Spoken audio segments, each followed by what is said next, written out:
Hi friends, welcome to the second session of OSB. Here in this session we will go ahead and create the RCU and the OSB domain.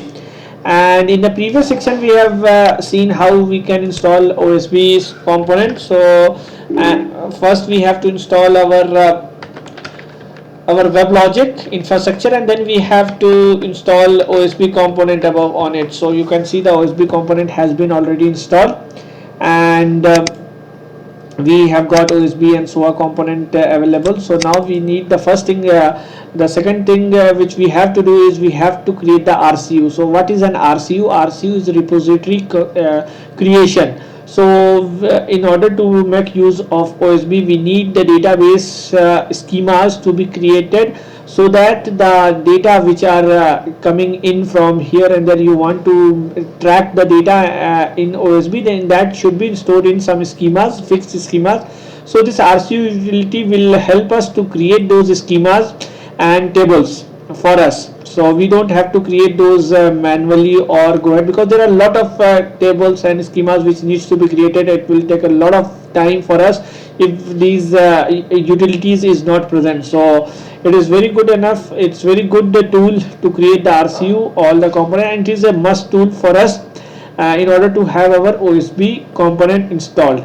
So now we will be going ahead and creating the OSB RCU. So for RCU you have to go to your Oracle common bin. So here you will find the command RCU. You can see RCU utility is available here. So you just need to run this RCU. So once you run this RCU, the GUI screen will come up, and you have to make sure that the same Java version of is being used which you have used for your WebLogic and OSB installation. So you can see the RCU utility has just came up, and it is just the 12.1.2, the same version which we have installed our WebLogic and the OSB component. So you just need to click on next. So here there are create repository and system load and product load. So if you have got the sys username and password or DBA privileged user, then you should go for this, and this is the easiest one. So you should ask your DBA to provide the sys username and password for at least this step, so that your repository creation get successful. If they don't give you the sys username and password, DBAs are not giving you the sys username and password, then you have to first run this prepare script for system load. So it will create the script for you, and then you can pass on those scripts to the DBAs and they will run those scripts. First thing is for prepare a script for system load, and in the second iteration you have to run perform product load. So you have to run RCU 2 times if you don't have the DBA sys username or system username password, and you have to run this RCU utility 2 times. But if you have a system username and password, sys username, then in that case you can run this utility only once, and then your schemas will be created with the system load and product load. Whatever is required, it will be done in one step. Sometimes if you are doing something and something got corrupted, now you want to drop those repository which you have created complete from the database, then you can use this drop repository, and then you can delete that particular schema from the database. So if something goes wrong, like if you are setting up some environment and the file or the database got corrupted, or say some schemas got corrupted, then in that case you can use this drop repository, and then it will clean up your database as well. Otherwise you have to delete it manually, it will take a lot of time.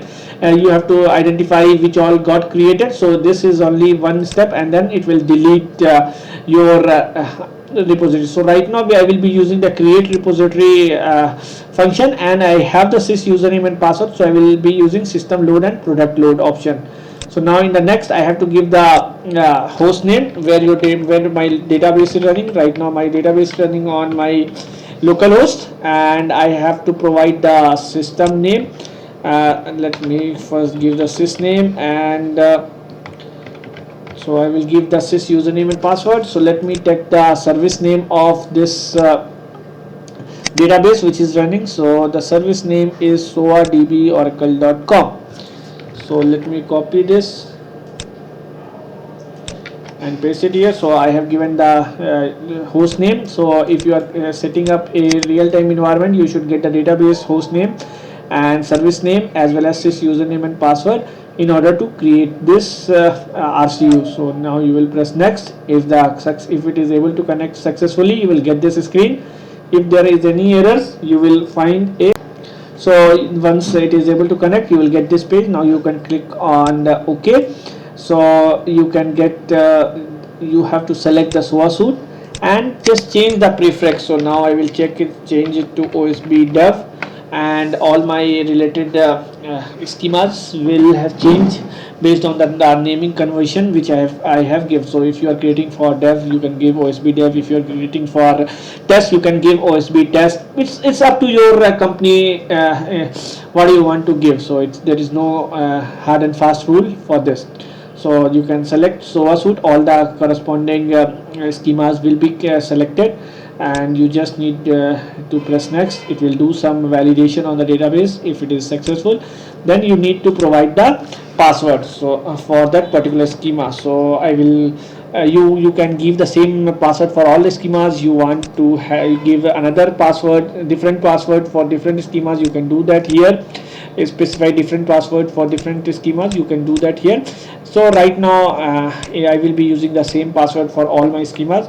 So I am giving welcome one as the password, WELCOME1, welcome one as the password for all my schemas which I created. So now press next, and so on structure you can give profile as large if you are doing it for your dev or test or production environment. Then you can select this. If you want to manage the table space, if you want to increase the table space, then you can do it from here. The most important one is SOA infra. This is having 200 MB, and it will be, you can click on here, and then you can see you can increase it right now also, or you can automatically extend. So auto extend is enabled, and it can go up to the unlimited value. So I will not make any change, but in your environment, if it is a big environment where a lot of data is gonna come, then you can create the SOA infra in GBs, and you can ask it to get increased. So these many schemas are gonna create right now. So if you want to alter the table space, you can do that. For me, the values which are specified here are good enough. I don't have to change it, so I will keep it default. So you can close this and click on next. So this is showing that these table space are not there, so it will create that. So right now it is creating the table spaces in the repository database. So it is going ahead and creating these schemas and whatever tables, whatever is required for me for my OSB component to run is being created. So now this has been created. Now let me see. So this is the details. So you have to be remembering this OSB dev. So you should remember this, and now you will click on create, and your OS repository will start getting created. So it will take another 2 to 3 minutes to get completed. It will create all the schemas on the database, and in the next section, when we will be creating the domain, we will be making use of these created schemas. It took around 2 minutes 45 seconds to get completed of this RCU creation. So now my RCU creation has been completed, and the required schema for my domain has been created on the database. And now we'll go ahead and we'll create the domain.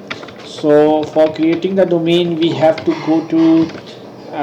go in Oracle Common, and then we have to go to Common and then bin. So this will be your location. You have to go to Oracle Common bin. So here you will find the command to create your domain. So config.sh is the command to create the domain. So config.sh, you can run this command, and then the GUI screen will open up, which we will use to create the domain. So this will be a OSB domain which we are going to create right now. So earlier we used to create a WebLogic domain, that was a plain WebLogic domain, but this one is a OSB domain. So you can we'll keep the default location where the domain will be created. Now I will just make the changes as OSB dev domain. Let me give it in capital.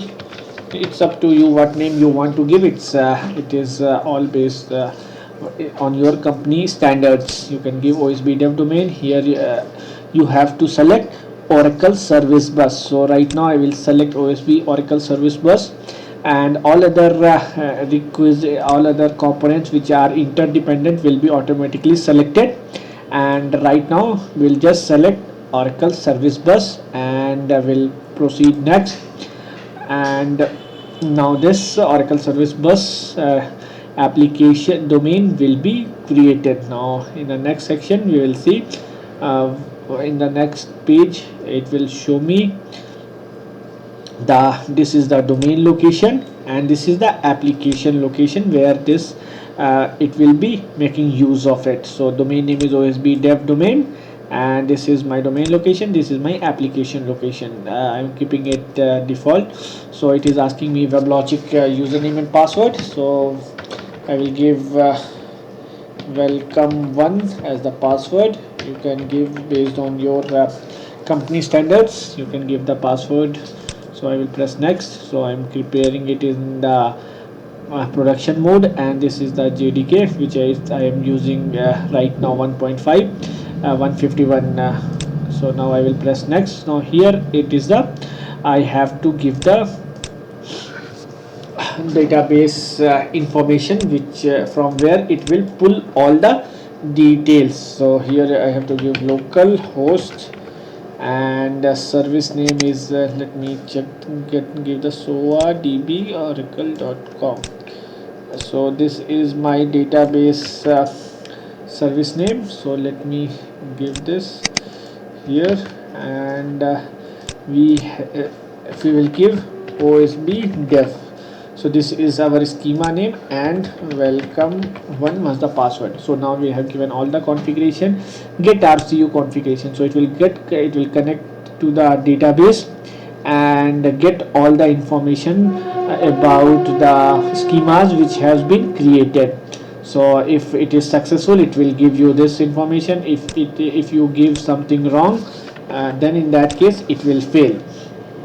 So right now I'm just given a wrong information, check fail to bind the schema component, it will give this schema. So you have to make sure that you are giving the correct schema name which you have created. So once you give the correct, it will be able to connect and get all the information about all the schemas which you have created. So now you will press next. Now you will select all these schemas, and let's select all these schemas. You can see the schema owners are different, and you just have to press next, and then it will start testing. So it will test all these schemas, and if the test is successful, it will give you a green symbol. Here you can see it tried to connect to all the data sources, all the database tables which we have created, and the test was successful. So this message means the required schema for my domain are present there, and we can proceed further. So press next. So this is the key store. Right now we don't want to create any key store right now. So here we'll select admin server, node manager, and topology. And if you are having a front end, or you have a web server right in front of this, you can select this. Let me select deployment and services. File store is the location where your persistent stores will be stored. So I will select the admin server. You can give all local addresses, or if you want to specify a specific IP address, you can do that. In your environment you have to give a specific IP address. Port, you can select the port which is empty, which is not running, and this server group should be unspecified for admin server. So now if you want, this is per domain node manager which I am using. I will give the same username and the password for my node manager. I have given the username as WebLogic and the password as welcome1. It's based on your wish what you want to give the username and password for your node manager. So in 12c we have a difference, like earlier in WebLogic 11g or OSB 11g there was one node manager which used to take care of the multiple domains, but in 12c we can have multiple node managers. Each domains can have their own specific node manager. So I will press next. So this OSB server one which will be popping up here automatically, you don't have to make any changes. So it is the OSB server one which gets created. You can give the IP address and the port number of the where you want this OSB server to be up and running, and this is the server group. So it has already selected one, OSB MGD servers combined. So you can give this.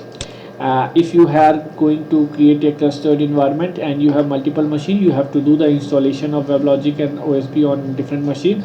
Here you can give the IP address of first machine, second machine, you can give it here. So those configuration, right now it is I am using a standalone, so I will just have one managed server, that is OSB server 1. So now I'll press next. If you want to have a cluster, you can create a cluster here.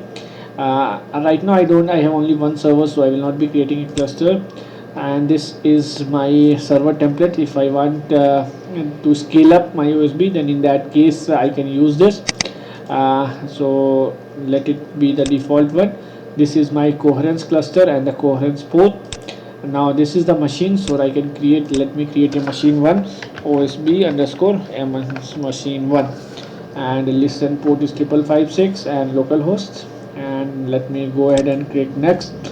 Select all the servers which are residing in this machine. I have selected all of them, and this is my virtual targets, I don't require that.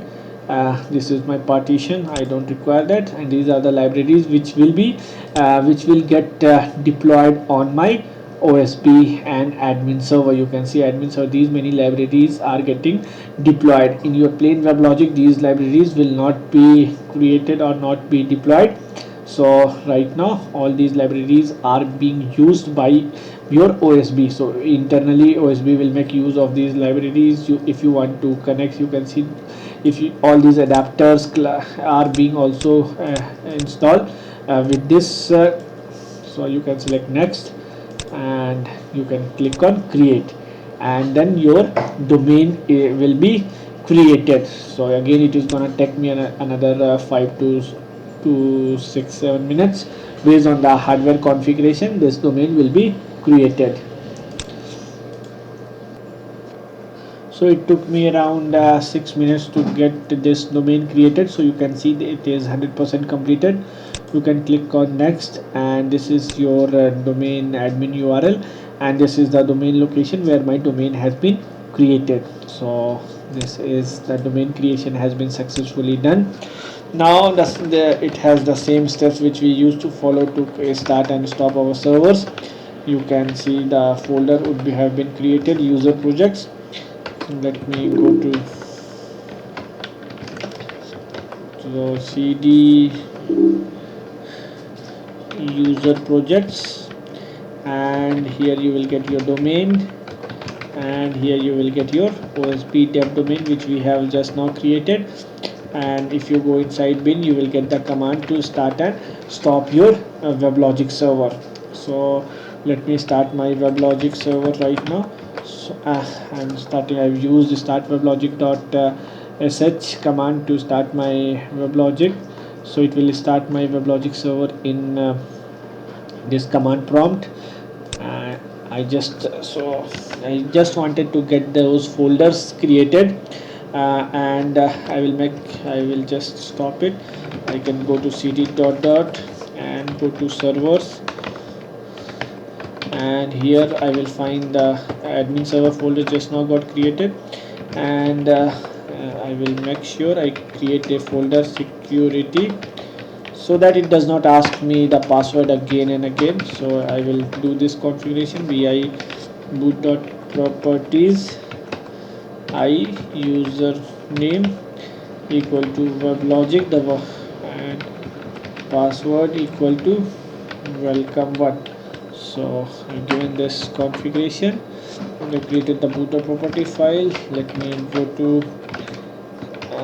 the bin folder, and now I will be able to I will use the no hop command to start my WebLogic in the background process. I will use admin uh, dot out file and ampersand sign.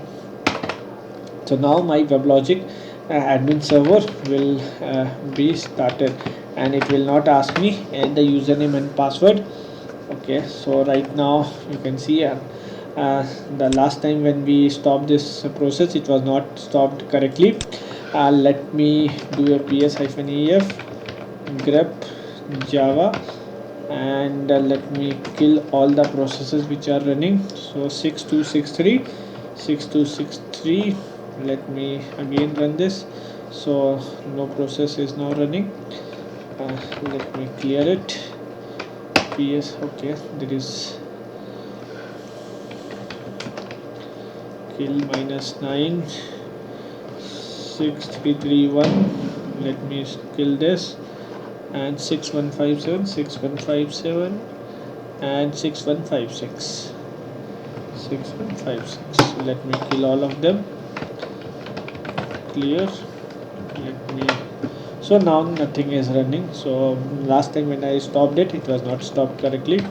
So that is why we got that error. So let me start it again now. Now I have started my admin server.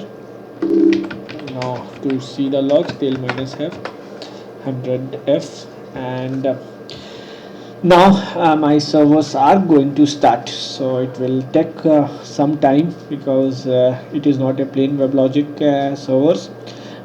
It is a OSB admin server. It makes uses of the database also. It get connected to the database and get the configuration, few other configurations. So this admin server as well as the managed server takes little more time to start, based than the basic WebLogic servers. So, and right now I created this bootloader property, so it is now getting the username and credentials from WebLogic from that bootloader property file, and it will make use of it. And now you can see it is starting. It is doing starting my admin server, and let's see how much time it takes to start. Let me pause it. It took around 5 minutes to start this admin server. Now you can see the admin server are up and running, and to open this URL I can use, let me open it in the browser.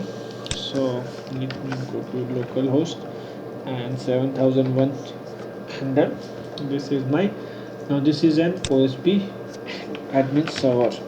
It's just similar to your the plain WebLogic whatever you see, and the welcome one is the password. Let me go ahead and let me show you the difference, what difference are there with WebLogic. So you can see the same WebLogic admin console. Here you will see the server. Here you will see the OSB server is installed, OSB server 1, and the most important difference is here is all the deployments. You can see there will be lot of deployments which will be getting deployed at the time of your domain creation. Also only you can see adapters have been installed. You can see 278 deployment which are used for OSB has been deployed. So this is your WebLogic console. There will be another console, that is will be a service bus console, where you will do the service bus install. You will install, or the new application will be installed in this service bus. So it used to be OSB in 11G, now it is service bus console. Same WebLogic username and password can be used here, welcome one, and you can see this is your OSB console. Will be whenever a developer develop any services, and then he will be giving us, and we'll be making use of this particular OSB console to deploy that. Here in case we'll deploy the OSB services using service bus console, not in WebLogic. Mostly in WebLogic we used to deploy it using WebLogic deployment, but in case of service OSB we will be using deploying it using our OSB console, that is service bus console. And another URL which you can use is the EM console, so that also get installed along with your service bus. So EM console is also here. So few of the configurations are done from EM, few deployment in OSB is done through Oracle service bus console, and a few of the configurations. So these three are the most important consoles which are there and which we make use of it on day-to-day basis. So right now we have only one server, which is Oracle's OSB server 1, which is not started. So let me start that.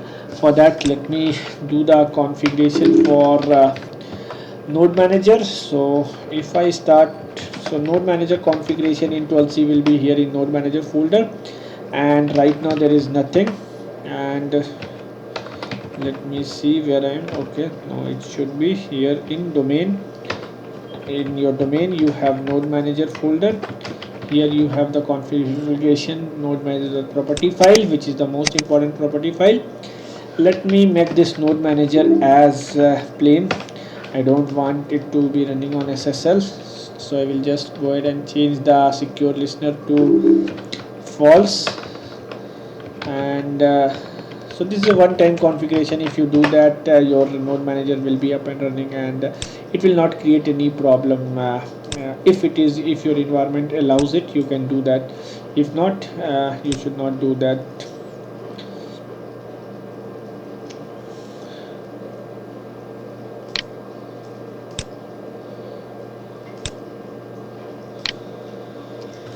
So let me,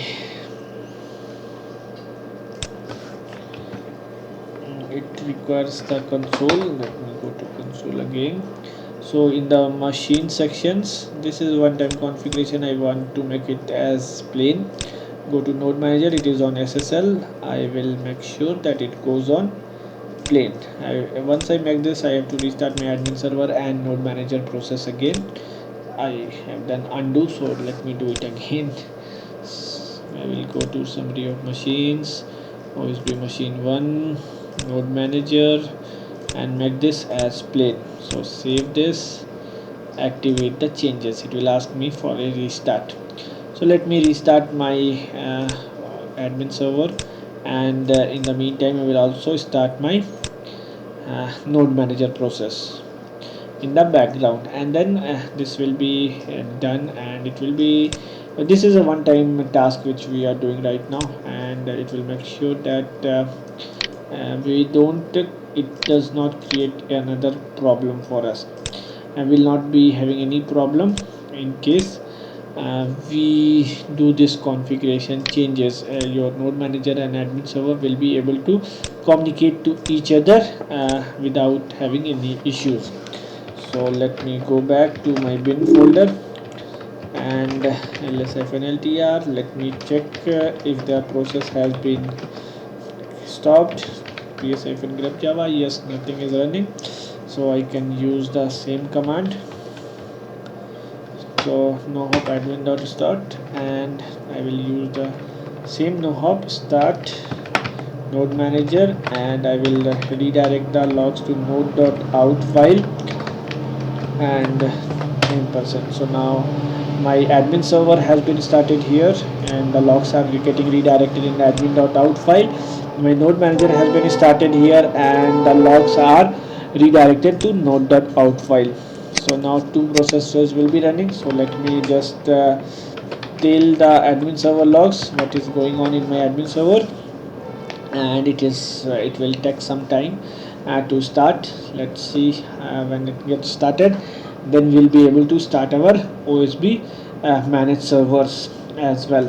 So OSB is down right now, even my admin server is down, so this page is not gonna load. All these URLs will not work. All because all of them are hosted on admin server. So how you will find out if the port is 7001, that is the admin server port, then it means the application is deployed on admin server. If the port is on another port, if it is managed server port, then in that case it is means that the application has been deployed on the managed server or OSB server. So it will take some time to start the servers, admin server. So the admin server started right now. So let me just go to the console page again, and now WebLogic, and the password is welcome1. Whatever password you have set, you can use that password, and this admin console will open up. And before starting my managed server, let me just check the machines if that node manager is reachable or not. So you can see it is reachable. So if it is reachable, then in that case we'll be able to start our OSB managed servers from the admin console page. So I will select this OSB server 1 and start, and yes, now a node manager will start my OSB server 1. So if you want to see the logs, you can go to server 1 logs and tail-100f OSB server 1.out file. So it is starting my OSB managed servers, and all the required libraries, whatever is required, is being deployed. And you can see lot of applications, lot of internal application are provided to you, like your AQ adapter, file adapter, you have your FTP adapter, you have LDAP adapter, you have AQ adapter, you have SAP adapter. So many adapters are there. So let me just search for adapter here, so that we can understand how many types of adapters are there. Or let me just so you can see how much memory and CPU it will take.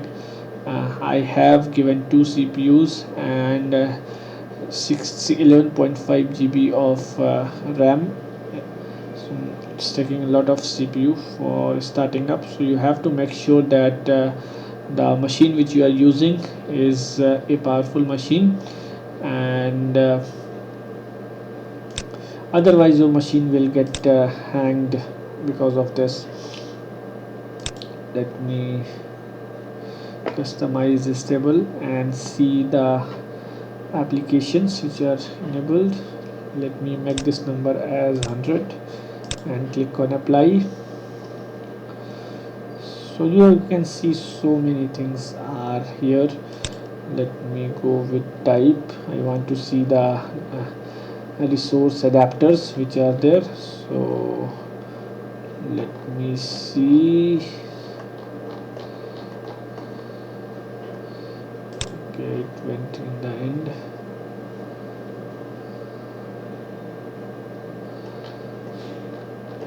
So these are the libraries which are used internally by your OSB servers for doing it works.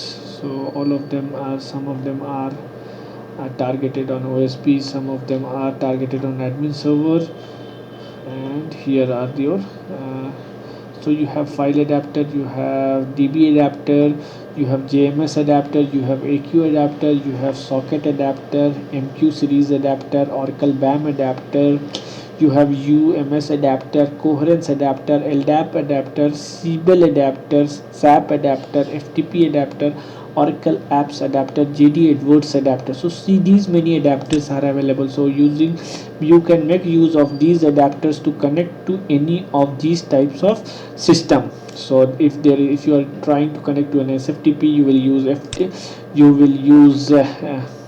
FTP adapter. If you are connecting to any database, you will use DB adapter. If you are connecting to any MQ or JMS servers, you will use JMS adapter. If you are using to EBS, you can use AQ adapter or DB adapter. So if you are trying to connect to Oracle BAM, you can use BAM adapter. If you are connecting to any of the LDAP servers, you can use LDAP adapters. If you are connecting to the SAP ERP, you can use SAP adapter. If you are connecting to Siebel, you can use Siebel adapter. So all this, if you are connecting to JD Edwards, you can use this JD Edwards adapter. So let me see if my server has been started or not. So I can see still it is getting started, and first time when we start it takes a little more time compared to the once all those files folders are getting created, because in first time it will create all those stuffs, and that is why it will take more time. And yes, these are high systems, so you have to make sure that a lot of you have given a good configuration machine, and you are making use of good configuration machine. So now my you can see my OSB servers are up and running on 7003 port number. It is just like one of the managed server, but yes, the main difference comes here in my deployment. You can see those many application have been deployed here in the data source. You will be able to see the data sources which you have created, the database schemas which we have created. These are the default schemas which will be used internally by WebLogic and OSB here. So all these will be used internally by WebLogic or OSB to do it work. So we have not created these data sources, it has been created automatically and they are present here. So multiple things have been created automatically. You can see these many JMS servers and your file store have been created. All are done or are being used internally by your OSB servers. It is not we who will be making use, it will be the web OSB which will be making use of it. You can see these many users have been created. Now, earlier in plain WebLogic, only WebLogic user used to get created. So here 3 more users have been created. All are internal users which we will not be making use of it. It is the OSB servers or your WebLogic will be making use of it. So these are some of the difference which we can see right now in our OSB domain, which we have configured for our Oracle service bus for our services, which has to be deployed here. So service bus URL and EM URL. So these are the most important URL which we will be finding in our OSBs. So hope you are able to understand how to create an OSB environment for your organization. We'll meet in another sessions and see what all things can be done on OSB. Thank you.